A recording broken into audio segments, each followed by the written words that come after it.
Hello, and welcome to another episode of Focus Wednesdays. I'm Renee from Floating Lights Photography, and today I want to talk to you about layer masks. So I think that layer masks are probably one of the most important tools in Photoshop, but I think a lot of people are really confused by layer masks or don't understand how or why to use them, and I want to clear that up for you here today. So to really show you how to use a layer mask, we need to create a new layer adjustment. So that can be done by coming to the bottom of the layers panel here and clicking this little circle, half circle button. So for this photo, I'm actually going to create two layer adjustments. So the first one is going to be a gradient map layer adjustment, which is essentially going to make the photo black and white here. So I'm just going to rename this black and white.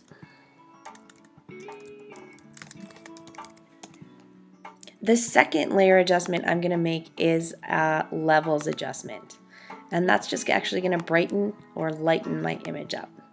So I'm just going to slide my slider to the left and just brighten this up a little bit, maybe bring my shadows a little bit more down, and then I'll just name this one lightning. So now we have a black and white layer and a lightning layer.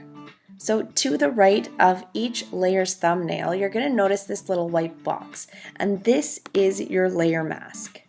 So this little white box is essentially a mini representation of your photo, but I like to think of it as more of a window.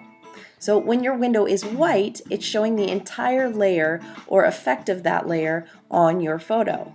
But if your window or parts of your window is black, it's hiding the layer or effect on your photo.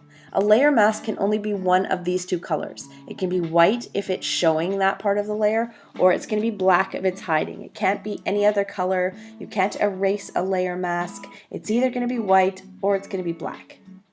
So if you have a layer or effect, for instance, this black and white layer, that you'd like to remove or hide some of that effect, you're going to make sure that you have selected the layer mask. So you're going to make sure that these little 4 tabs are around your layer mask and not on the thumbnail. If you are on the thumbnail, any adjustments or painting that you're going to do are going to be painted onto the layer itself, not on the layer mask.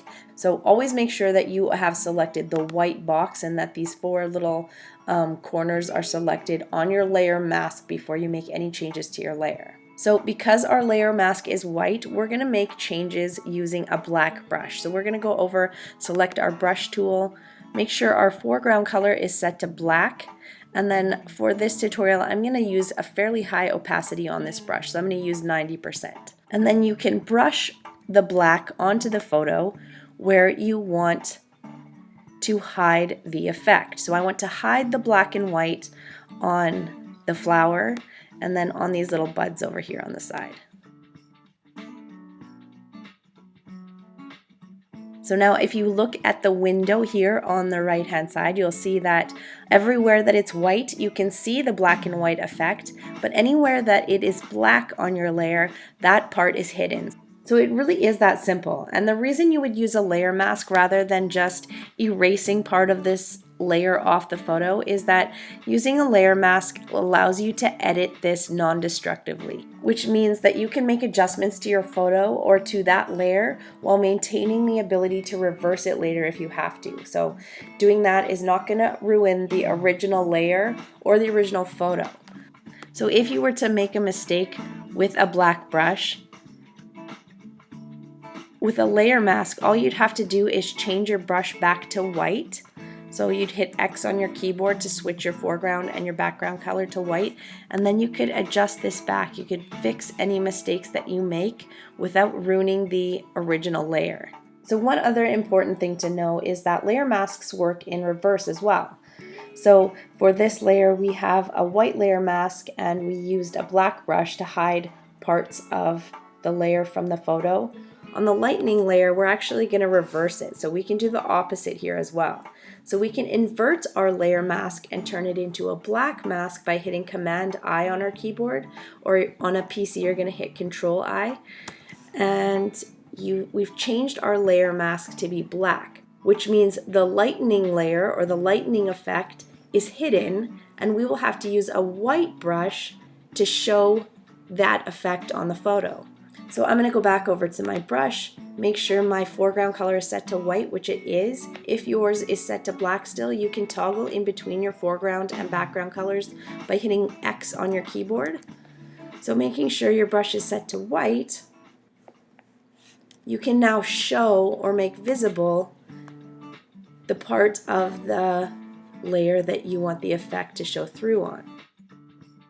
So over here on the mask, you can see that everywhere that I've painted white, you can see the lightning, and everywhere that I didn't paint white and it's still black, the lightning is hidden or not showing. So now I'm showing you this here on the black and white and lightning layers because the changes I'm making are easier to see in this tutorial, but layer masks can be applied or used on any type of layer or adjustment layer.